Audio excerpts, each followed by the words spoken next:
Hello students, class 9 में हम लोग इक्विलेट ज्योमेट्री पढ़ रहे हैं।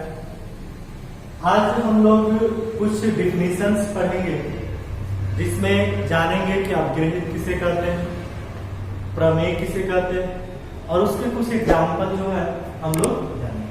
तो हम सबसे पहले आपको लिखा दें, कुछ डिफिनेशन हम लोगों को लिखना है, कुछ परिभाषाएं हैं, ठीक है।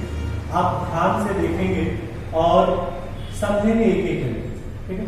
कुछ परिभाषाएं, सबसे पहला नंबर हम परिभाषा लिखते हैं अपग्रेड, ठीक है। अपग्रेड, अपग्रेड क्या होता है थोड़ा सा इस चीज को हम जान लें, और जिसको इंग्लिश में हम लोग एग्जाम्स बोलते हैं, अपग्रेड। अपग्रेड किसे कहते हैं? तो वैसे आधारभूत परिणाम, वैसे या वैसा, ठीक है, वैसा आधारभूत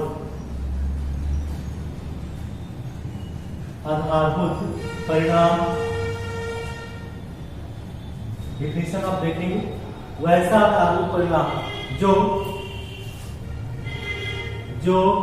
बिना किसी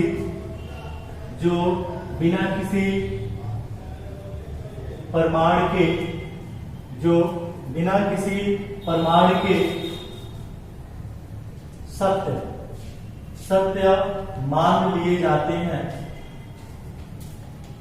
मान लिए जाते हैं, ठीक है। यानी कि ये डिफिनेशन ये लिख रहा है कि वैसे आधारभूत परिणाम जो बिना किसी प्रमाण के सत्य मान लेते, यानी उसमें कोई प्रमाण देने की आवश्यकता नहीं, यानी कि जो यूनिवर्सल ट्रूथ, हम अभी एग्जांपल बताएंगे, जो बिना किसी प्रमाण के सत्य मान लिए जाते हैं तथा इनकी सहायता से, इनकी मदद से, ठीक है, इनकी मदद से किसी अन्य परिणाम को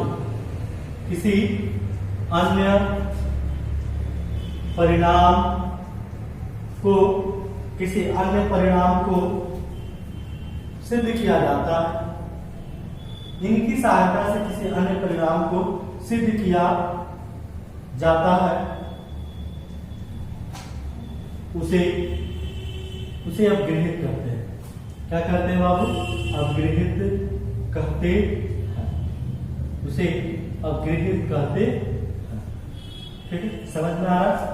यानी कि वैसे आधारभूत परिणाम जो बिना किसी प्रमाण के सत्य मान लिए जाते हैं तथा इनकी मदद से, इनकी सहायता से किसी अन्य परिणाम को सिद्ध किया जाता है, उसे हम लोग अपग्रेड कहते हैं। यानी कि वैसे रिजल्ट हैं जिसमें किसी प्रमाण की आवश्यकता नहीं होती है। जैसे आप एग्जाम्पल देखिए, जैसे पहला नंबर कहा जाए कि एक रेखा में अनंत बिंदु होती है। कितने बिंदु बाबू? अनंत बिंदु होती है, अनंत बिंदु होती है, ठीक है। कहने का मतलब ये है, एक रेखा है, आप समझे, एक लाइन है ये AB, और इस रेखा में ना बाबू, क्योंकि ये रेखा जो होता है ना बिंदुओं से मिलकर बना होता है। किससे मिलकर? बिंदुओं से मिलकर बना होता है। यानी कि रेखा जो होता है ना बिंदुओं का समुच्चय होता है, ठीक है। यानी कह सकते हैं डॉट डॉट डॉट से एक बिंदु का निर्माण होता है, ठीक है। इस प्रकार हम कह सकते हैं कि एक रेखा में ना अनेक, ठीक है, या अनंत बिंदु होती है। समझ में आ रहा है? एक रेखा अगर एक लाइन है, एक लाइन है ये लाइन, ठीक है, ये AB, इस AB में ना पॉइंट जो होता है ना अनंत होता है। इस पॉइंट में छोटा छोटा यदि आप टुकड़ा करेंगे तो इसमें अनंत होगा, जिसको आप काउंट नहीं कर सकते। क्लियर? समझ में आ रहा? यानी कि ये ऐसे ये परिणाम है। अब इसको हम लोग प्रूव करने की कोई आवश्यकता नहीं है, ये यूनिवर्सल ट्रूथ है जिसको हम लोग जानते हैं। ये कहते हैं कि एक रेखा में अनंत बिंदु होती है। दूसरा एग्जांपल में आप देखिए, दूसरा अपग्रेड क्या कह सकते हैं, जो हमने आपको लिखवाया गया कि एक अपग्रेड या इक्विलेट के जो अपग्रेड जो होते हैं, इक्विलेट के जो अपग्रेड होते हैं वो हमने आपको लिखवा दिया। या हम ये कहें कि एक बिंदु से होते हुए, देखेंगे एक बिंदु से होते हुए, ठीक है, अनेक रेखाएं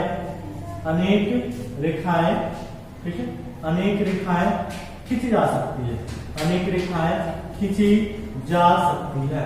अनेक रेखाएं क्या कर सकती है बाबू, खींची जा सकती है। आप चेक करिए, तो हम अगर कहें कि एक बिंदु है हमारे पास, एक बिंदु यहाँ पे, कोई भी बिंदु मान लीजिए ये, इस बिंदु से अगर हम चाहें तो जितनी चाहे उतनी रेखाएं क्या कर सकते हैं, खींच सकते हैं। अब देखिए इस बिंदु से होते हुए जितनी चाहिए उतनी आप रेखाएं क्या कर सकते हैं, खींच सकते हैं, अनंत खींच सकते हैं। समझ में आ रहा है? यानी कि एक बिंदु से हम जितनी चाहे उतनी रेखाएं क्या कर सकते हैं, खींच सकते हैं। समझ में आ रहा है? तो ये जो डेफिनेशन है वो अवगृहीत है। क्लियर? चलिए आप इसको नोट कर लीजिए, फिर हम आपको अगला डेफिनेशन जो है दिखाते हैं। वीडियो को पॉज करेंगे, पॉज करके आप नोट कर लीजिए, या अगर नहीं समझ में आता है तो वीडियो को आप रिवाइंड करिए और फिर एक बार उसको देख लीजिए, जरूर समझ में आएगा। ठीक है? तो ये जो है, ये पहला हम लोग अभी पढ़े कि अवगृहीत जो है, अवगृहीत किसे कहते हैं। ठीक है? दूसरा नंबर हम आपको बताएंगे प्रमेय। प्रमेय क्या होता है? वीडियो को पॉज करके ना आप इसको अच्छे से समझ लेंगे कि वो क्या कर रहा है, समझ रहा है, आप उस चीज को ना आप देख लीजिएगा। देखिए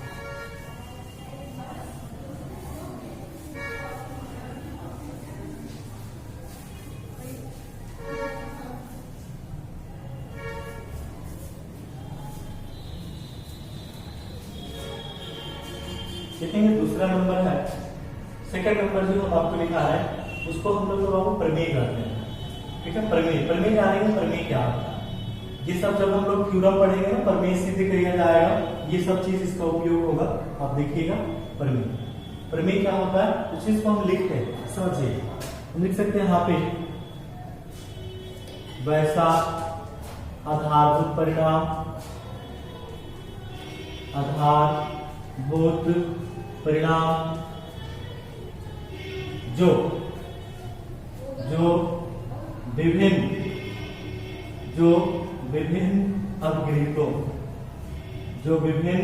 अभिगृहीतों, वैसे आधारभूत परिणाम जो विभिन्न अभिगृहीतों और ज्यामितीय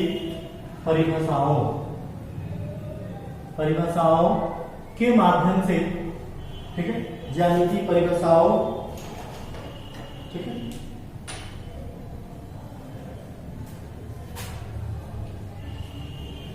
यानी कि वैसे आधारभूत परिणाम है जो विभिन्न अभिगृहीतों या ज्यामितीय परिभाषाओं एवं, ठीक है, अगर लिखा हो इसमें एवं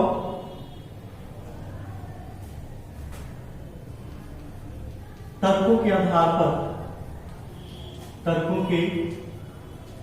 पर सिद्ध किया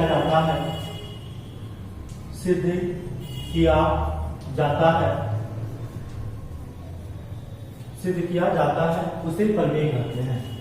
क्या कहते हैं बाबू? उसे प्रमेय कहते हैं, बोर्ड पर ध्यान देंगे और समझेंगे। ये प्रमेय जो है ना बाबू, अवगृहीत को किसी प्रमाण की आवश्यकता नहीं होती है, जो बिना किसी प्रमाण के हम सत्य मान लेते हैं। ठीक है? लेकिन ये वैसे आधारभूत परिणाम है जो विभिन्न अवगृहीत एवं ज्यामितीय परिभाषाओं या तर्कों के आधार पर सिद्ध किया जाता है, उसे हम लोग प्रमेय कहते हैं। यानी कि प्रमेय को आप किसके आधार पर सिद्ध करिएगा? प्रमेय किसके बेस पर? तो अवगृहीत के माध्यम से सिद्ध होता है। जैसे मान लीजिए अगर एग्जाम्पल अगर हम लिखते हैं किसी त्रिभुज के तीनों कोणों का योगफल 180 डिग्री होता है, किसी त्रिभुज के तीनों कोणों का योगफल, ठीक है, यानी किसी त्रिभुज के तीनों कोणों का जो योग होता है वो 180 डिग्री होता है। समझ रहे हैं आप? 180 डिग्री होता है। ठीक है? दूसरा नंबर लिखा हो, किसी बिंदु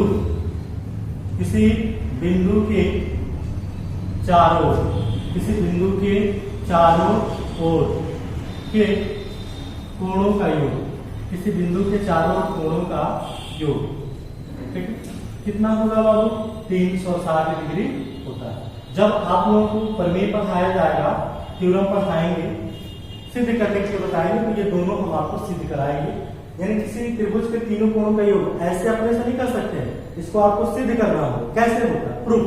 ठीक है? तो ये सब चीजें जब हम लोग थ्योरम पढ़ेंगे तो हम लोग इसको पढ़ेंगे। तो आज हम लोग दो चीज पढ़े, एक आप लोग को देखे कि अवगृहीत किसे कहते हैं और प्रमेय किसे कहते हैं। ठीक है। अब ये दोनों जो है अच्छे से समझ लेंगे और आप इसको याद करेंगे। ठीक है।